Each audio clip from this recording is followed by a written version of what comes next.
আসসালামু আলাইকুম everyone, welcome back to my channel. Cooking হাউজের নতুন পর্ব দেখার জন্য সবাইকে ওয়েলকাম জানাচ্ছি। আজকের পর্বে শেয়ার করব একটা আলু দিয়ে অপূর্ব স্বাদের একটি স্ন্যাক্স রেসিপি। আপনারা স্ক্রিনে দেখে নিশ্চয়ই বুঝতে পারছেন কতটা টেস্টি ও ইয়ামি হতে পারে এই আলু দিয়ে বানানো স্ন্যাক্সটি। তো আশা করি রেসিপিটি আপনাদের সবার ভালো লাগবে। আপনারা এটা রমজানের ইফতারিতে বানিয়ে ফেলতে পারবেন খুব সহজে। তো এখন চলে যাব মূল রেসিপিতে, দেখে নেব পুরো রেসিপির প্রস্তুত প্রণালী। প্রথমেই আমি এখানে একটা মাঝারি সাইজের আলু নিয়েছি, আর আলুটাকে সুন্দর করে খোসা ছাড়িয়ে এরকম পাতলা পাতলা পিস করে নিয়েছি। আপনারা এটা নাইফ দিয়েও করে নিতে পারেন, কিংবা আপনারা যে আলু কাটার তো সেটা দিয়েও এটা করে নিতে পারবেন খুব সহজে। এবার এই কাটার পরে আলুটাকে খুব ভালো করে ক্লিন করে নিতে হবে পানি দিয়ে, এবং আলুটাকে যতটা সম্ভব শুকিয়ে নিতে হবে। আপনারা এটা কটন কাপড় দিয়েও মুছে নিতে পারেন, কিংবা ফ্যানের হাওয়াতেও শুকিয়ে নিতে পারেন। তো এখানে একটা বোলে আমি নিয়েছি হাফ কাপ পরিমাণ বেসন। বেসনে এখন আমি কিছু শুকনো মশলা দিয়ে দেব। প্রথমেই দিয়ে দিচ্ছি সামান্য পরিমাণ হলদি পাউডার, স্বাদ মতো লবণ এবং হাফ চা চামচ পরিমাণ ভাজা মশলা। সামান্য পরিমাণ দিয়ে দিচ্ছি চিলি ফ্লেক্স। আপনারা চাইলে এখানে কাঁচা লঙ্কা একটু পেস্ট করে দিতে পারেন।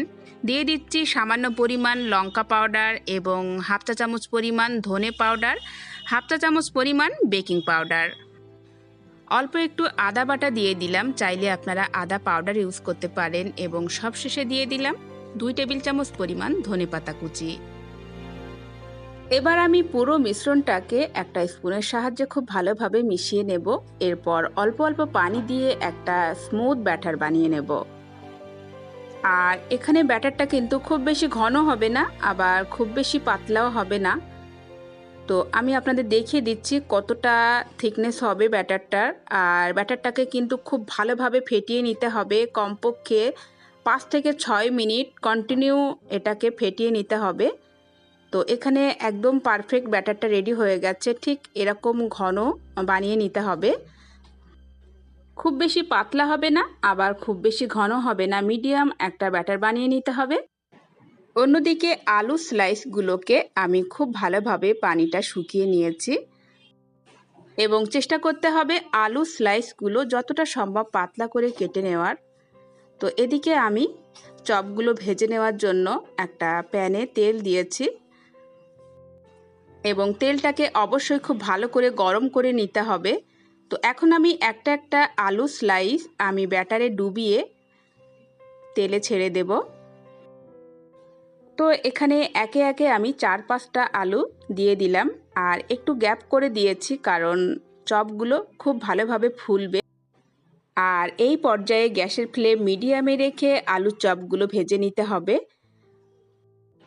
তো এখানে আলুর চপগুলোর একটা পিঠ কিন্তু সুন্দর একটা কালার চলে এসেছে। এখন আমি চপগুলো উল্টে দিচ্ছি, এবং 2 পিঠ এরকম সুন্দর করে উল্টিয়ে পাল্টিয়ে আমি গোল্ডেন ব্রাউন কালার করে ভেজে নেব।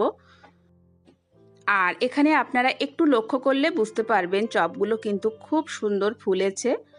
তো এখানে পারফেক্ট একটা কালার চলে এসেছে। এখন আমি চপগুলো তুলে নিচ্ছি তেল ঝরিয়ে।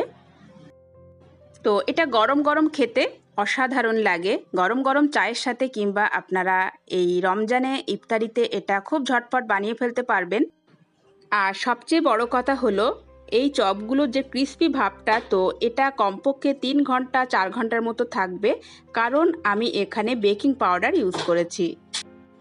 আর বেকিং পাউডার যে কোনো চপ পকোড়াকে অনেক সময় ফুলিয়ে রাখতে সাহায্য করে, এবং দীর্ঘক্ষণ পর্যন্ত চপ বা পকোড়ার ক্রিস্পি ভাবটা বজায় থাকে।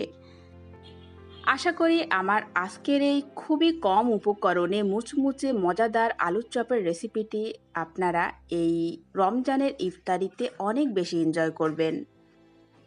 খুব কম সময়ে ঝটপট এই মজাদার মুচমুচে আলুর চপের রেসিপিটি যে কেউ বানিয়ে ফেলতে পারবেন।